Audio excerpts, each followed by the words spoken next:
Hola a todas y a todos, queremos darles una cordial bienvenida, saludarlos y bueno, contarles que hemos decidido desarrollar un espacio de conversación, de encuentro para tratar esos temas que nos interesan, esos temas sociales profundos y fundamentalmente porque no tenemos en los espacios formales en la posibilidad de desarrollar estas temáticas. Queremos romper el bloqueo de los grandes medios de comunicación y entonces en esa iniciativa hoy día es que estamos empezando con un espacio de conversación de temas de interés y hoy día hemos decidido hablar de un tema que es súper relevante, nada más y nada menos que la educación y el lucro.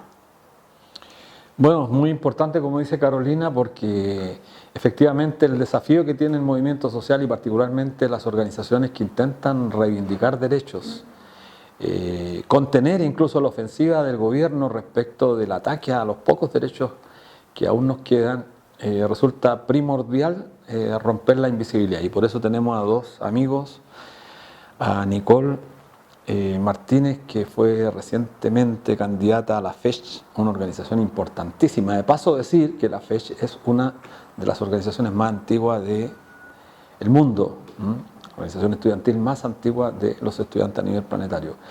Y bueno, también tenemos a nuestro amigo Nicolás Grau, que fue presidente de la FECH hace varios años atrás. Y por lo tanto vamos a discutir con dos importantes compañeros, compañeras, amigos de la organización y esperamos que los temas sean de interés porque discutir sobre derechos sociales hoy día en Chile es quizás el mayor tema a tratar. Y nosotros que somos parte de un movimiento social que está intentando reivindicar quizás uno de los derechos más importantes como es la seguridad social, nos parece fundamental poder compartir experiencias de ustedes desde el mundo estudiantil, desde el mundo juvenil, con el mundo del trabajo. Así que estamos muy complacidos, les damos la bienvenida y esperamos que este programa sea el inicio de una larga experiencia de programas donde podamos discutir con toda la gente usando los mecanismos tecnológicos que están a disposición hoy día de la humanidad y que desgraciadamente no muchas veces se ocupan. Así que bienvenidos Nicolás y Nicole. Muchas gracias por la invitación. Y vamos a empezar con una pregunta central y es lo que nos preguntamos todas y todos en el cotidiano, en la calle, en nuestras organizaciones.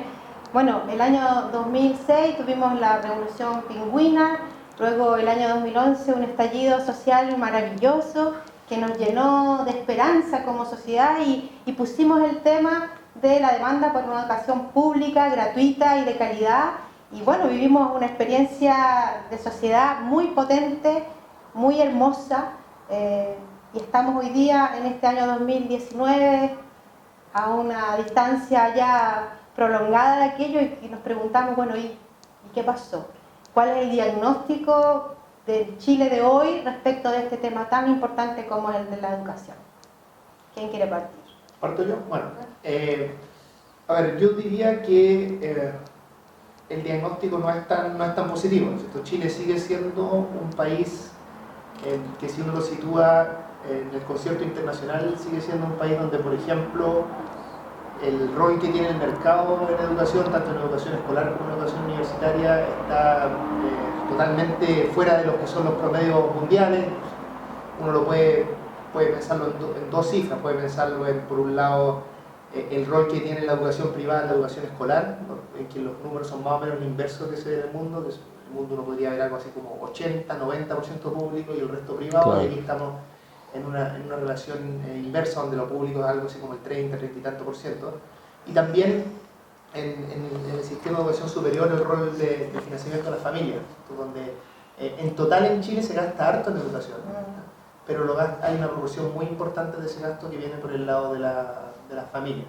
Entonces, yo diría que esta es una discusión que incluso personas más moderadas, personas de la tradición del mundo de la centroizquierda, en fin, debiéramos tener acuerdo, porque en realidad me acuerdo la cifra de Ricardo Soto que decía que Chile era ¿cómo se llamaba? El Corea del Norte del neoliberalismo. Sí. Y yo creo que por lo menos en la educación eso se da de manera bastante clara y debiéramos lograr, ojalá empujados justamente por las movilizaciones sociales, que fue un remesón, haber logrado un acuerdo social en línea con poder cambiar estas cosas gruesas. Después uno se puede meter en los detalles de la reforma en materia de educación superior, educación escolar, pero yo diría que lo grueso es una idea de derechos sociales, por un lado, y por otro lado, pensar que puede ser que para las personas de izquierda, lamentablemente, no tengamos una solución, algo con que reemplazar el mercado en todas las áreas, pero en salud, en educación, en pensiones. En el grueso de los países nos ocupa el mercado. Entonces creo que aquí bastaría con avanzar hacia el sentido común. Las personas de izquierda muchas veces queremos ir más allá del sentido común, pero aquí yo diría que en educación bastaría con haberse movido de manera más decidida hacia el sentido común.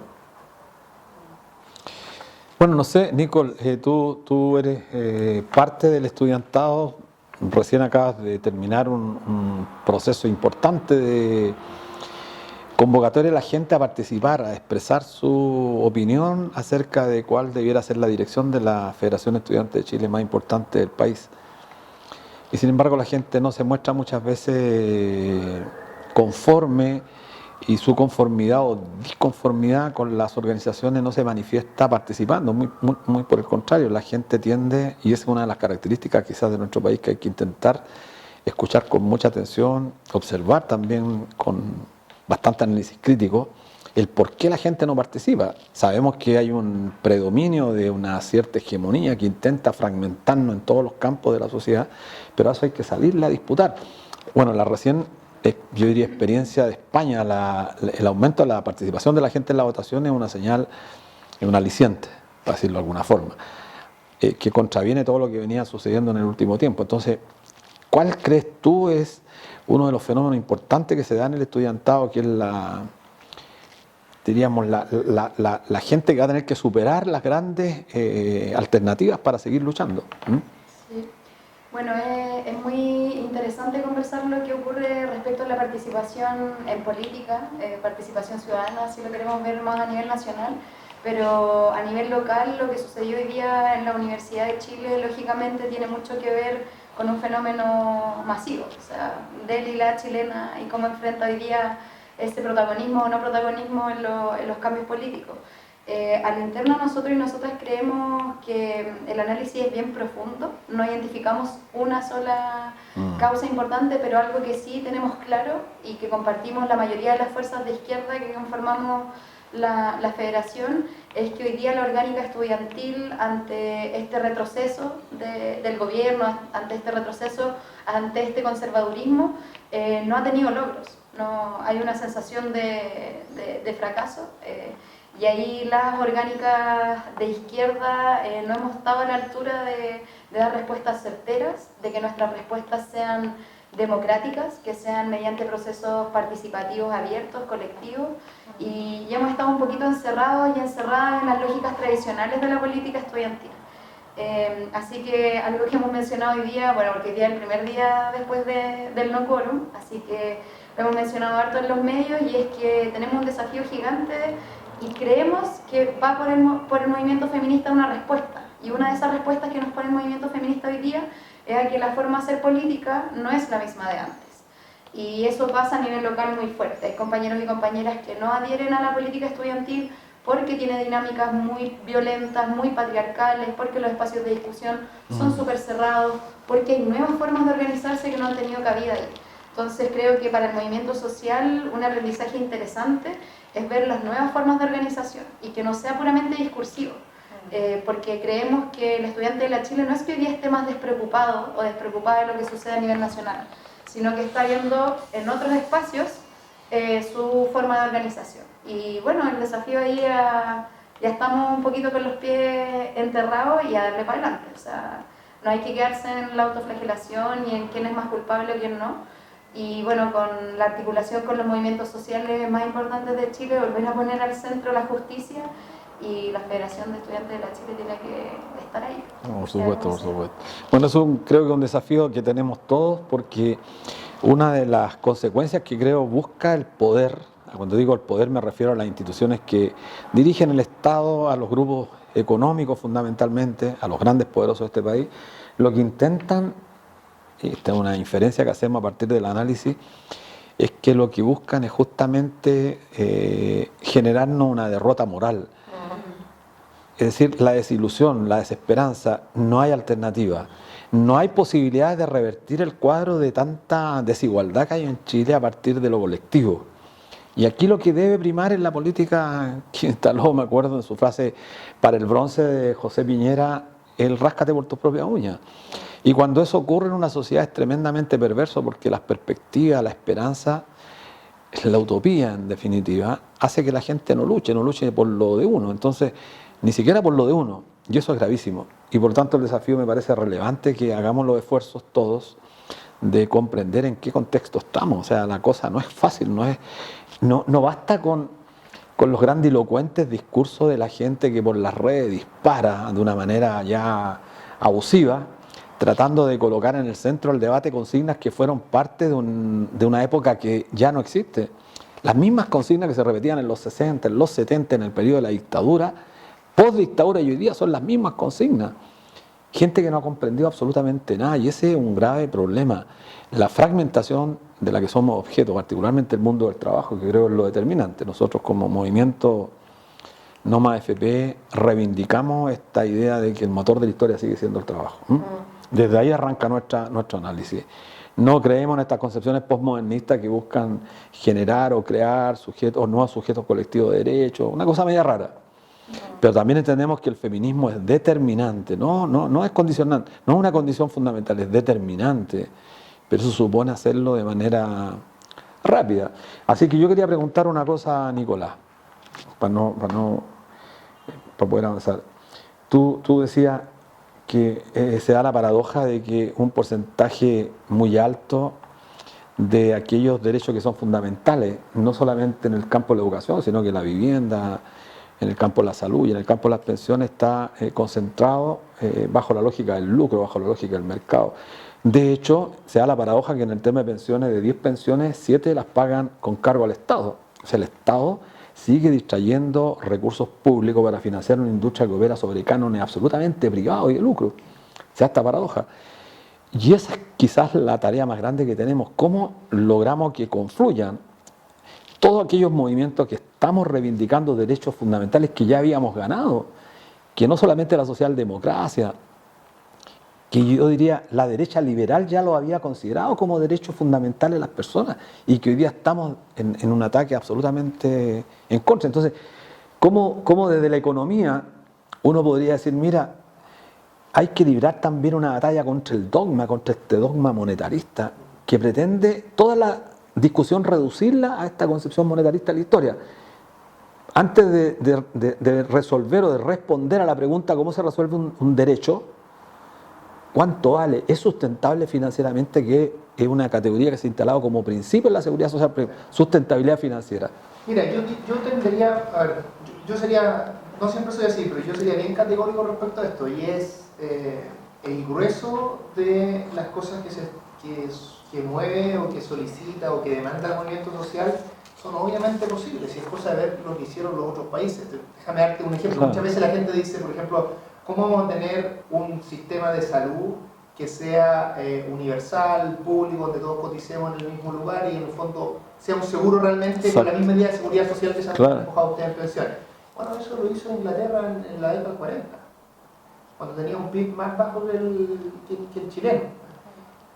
Y así uno podría tomar distintas, uno dijera, cómo tener un sistema de educación con un rol público más fuerte, que esté pensado de mejor manera. Bueno, eso, el grueso de los países del mundo europeo o de la socialdemocracia lo hicieron cuando tenían también PIB más chicos que el chileno. Entonces, se puede. Ahora, por lo tanto, yo no creo que el problema sea que sea inviable en términos técnicos, en términos económicos. La gente que dice eso lo dice en general de manera interesada.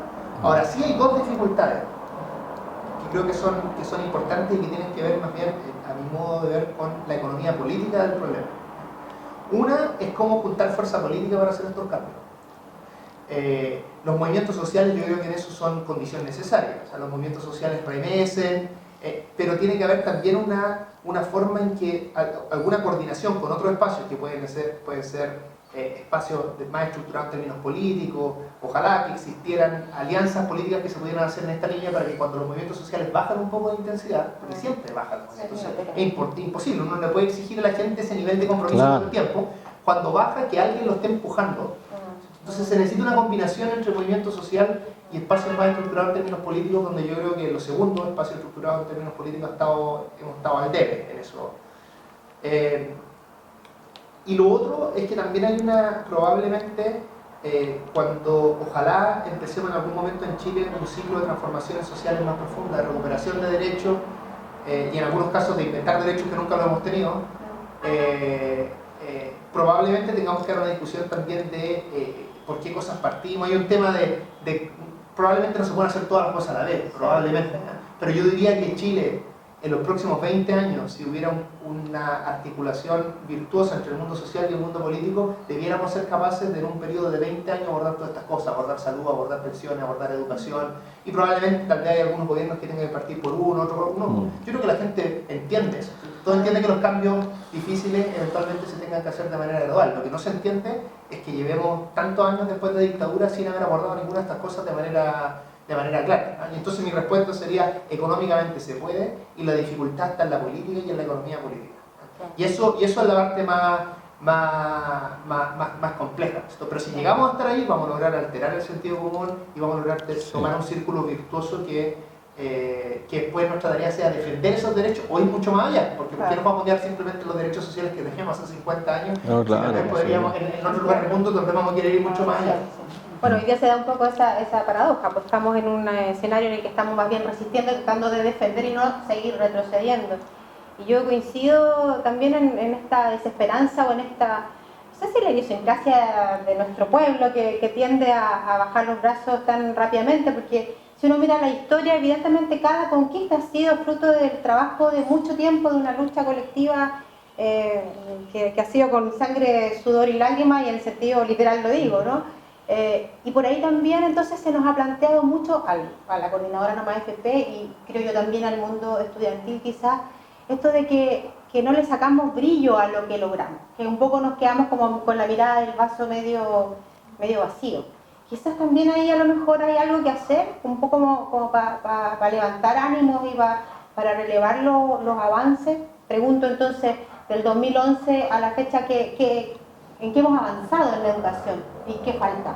Quizás esa mirada hay que darla y hay que recordarla, porque me parece también que Chile es un pueblo que no tiene muy buena memoria en muchas cosas y de pronto hay que relevar los avances por poco que a uno le parezca, ¿no? Uno quisiera más, pero esa parte también es un poco importante. Yo no sé si es marketing porque no me gusta ese enfoque, pero a lo mejor sí la mirada de poder relevar lo que hemos logrado avanzar en educación es importante tenerla en la mesa. ¿Qué creen ustedes que hemos logrado en estos años? O sea, como para responder los debates, al menos que se dan a nivel estudiantil, es que efectivamente el 2011 logró instalar, como le decía Nicolás un poco, el tema de derecho en la educación y logró instalar sentidos comunes que hoy día son universales. Lo que ocurre luego de eso con las respuestas institucionales fue que estas respuestas fueron materialmente opuestas al fondo más principal y protagónico de lo que nosotros y nosotras exigimos en la calle. Entonces, si tú preguntas en qué se pudo haber avanzado o no, nosotros y nosotras creemos que marcamos la pauta hacia dónde se dio el debate educativo hasta ahora, o sea, marcamos la pauta respecto a hasta dónde tiene que llegar lo público y lo privado, cuestión que hoy día el gobierno diluye aún más, por ejemplo, con el proyecto CADE 2.0, ¿cierto? Viene a poner en duda nuevamente hasta dónde está lo privado, hasta dónde está lo público, cuestión que no se zanjó, siendo que fue educación pública y gratuita la principal consigna. Por otro lado, estamos pujando hoy día a que se abra un debate súper importante respecto a la beca de gratuidad, porque si bien hay compañeros y compañeras que forman parte del 60% más que poseen menos recursos en su familia, ¿cierto? Que hoy día están con la gratuidad, pero bueno, están abandonados y abandonadas antes de terminar sus carreras porque se atrasan. Entonces, sigue siendo violento el sistema de gratuidad. Entonces, si tú preguntas por avances, yo creo que hay un avance en el imaginario social de lo que queremos exigir. No veo un avance profundo en la materialidad, no veo que las respuestas que fueron conversadas y procesadas por tanto los gobiernos de la nueva mayoría cómo hoy día un gobierno mucho más conservador, que se parece mucho más al Piñera 2010 cada vez más y peor, están tratando de retroceder. Entonces, yo creo que lo que dice Nicolás respecto a la articulación del movimiento social y los espacios más formales, tiene que ser hoy día un desafío. O sea, hoy día tenemos que tanto en los espacios formales, seguir y volver a esas consignas que no es volver a las consignas que no sirvieron, sino que es volver a poner en el centro lo que es importante para la mayoría de la población. O sea, hoy día cuando hablamos de recuperar esto del 2011 no es por algo romántico, sino que porque hoy día las universidades en crisis siguen teniendo a millones de familias con los sueños truncados, pero realmente truncados en la calle, estudiantes que se quedaron en la calle y eso sigue sucediendo. Entonces, creo que es un desafío retomar esos avances en el imaginario de la sociedad, pero materializarlos. O sea, los podemos retomar y salir a la calle de nuevo con las mismas banderas, pero si es que no nos tomamos en serio desde todos los espacios políticos el seguir luchando para allá, yo creo que no se va a seguir avanzando y las respuestas van a ser las más fáciles para un sistema de mercado de la educación, como lo ha sido hasta ahora. ¿Puedo hacer un comentario respecto a eso? Que yo creo que yo sí creo que en algunos ámbitos de educación ha habido avances, pero son avances contradictorios. Porque en parte son avances en lógica que siguen estando en la lógica anterior. Entonces, doy un ejemplo de esto. Efectivamente hay familias que van a salir menos endeudadas hoy de lo que hubieran salido hace 10 años. Por ejemplo, cuando yo estaba en la Federación de Estudiantes, nuestra agenda era mucho más moderada de lo que está ahora, y eso ya denota un avance, porque probablemente el grueso de los estudiantes quería una agenda más profunda. Pero sigue existiendo esta lógica de beca o de pensar el problema como darle un subsidio a los estudiantes. Claro. Y esa lógica hace que sea contradictoria, porque lo ideal hubiese sido que si uno va a poner mucho más recursos en la educación, haber hecho un plan un poco mejor y haberse juntado con las universidades, con las estatales y también con las privadas que eventualmente lo hacen bien o que tienen que han hecho cierto aporte al país, pero no sé, la Universidad de Concepción y otras más, en que uno haber dicho, mira, pensemos, vamos a gastar más recursos en educación. Hagamos un plan. ¿Cuáles son las carreras que funcionan mejor? Apoyemos las pedagogías, hagamos una cierta visión más hacia dónde esto tiene que ir y no simplemente pongamos subsidio a la demanda y que después venga el que venga a hacer lo que quiera con la oferta, porque pasa cualquier cosa. Uno cuando mete una de las cosas que dice la teoría económica es que si uno subsidia algo, ya sea con gratuidad o con lo que sea, va a haber más demanda y eso si la oferta es cualquier cosa queda un despelote, ¿no es cierto? Entonces, y esto también pasa en salud, por ejemplo. En salud a la gente se le dice, si el sistema público no te cubre ciertas cosas, tú tienes derecho a ir al sistema privado. Eso desde el punto de vista concreto de la familia es una solución, ¿cierto? Pero desde el punto de vista general del país lo que está haciendo es de financiar el sector público y en términos dinámicos vamos a terminar con un sector público cada vez más débil. Entonces, yo creo que ese es el problema, que hemos tenido ciertos avances, pero avances contradictorios porque siguen estando en una lógica distinta y no fue suficiente el empujón del 2011, probablemente no por culpa del empujón, sino por cómo el sistema político se hizo cargo de ese empujón, no fue suficiente para haber cambiado esa lógica. Y eso es lo complejo, porque uno no le puede decir, yo creo que así como hay familias que tienen el problema ahora que se les acaba la gratuidad, lo que es lo terrible, también debe haber muchas familias que sienten que fue excelente, que la experiencia que ellos tuvieron fue positiva, porque antes no tenían gratuidad y ahora la tienen. Pero eso sigue siendo una lógica general que hay que revisar y ojalá juntar fuerza para cambiar esa lógica general. Sí, creo que lo que determina finalmente la estrategia de parte del poder de los gobiernos, sean estos de derecha o de los gobiernos de la nueva mayoría, es que intentaron generar mejoras dentro del marco conceptual del modelo económico. No salirse, no cuestionarlo. Entonces distrayeron más recursos, más cantidad de recursos para subsidiar determinado y focalizada, su política de focalización, del subsidio focalizado. En el fondo, son lo que nosotros hemos dicho, el respirador artificial para sistemas que están absolutamente fracasados. En el tema de las pensiones, el pilar solidario, yo creo que el respirador artificial que ha permitido que este sistema no colapse.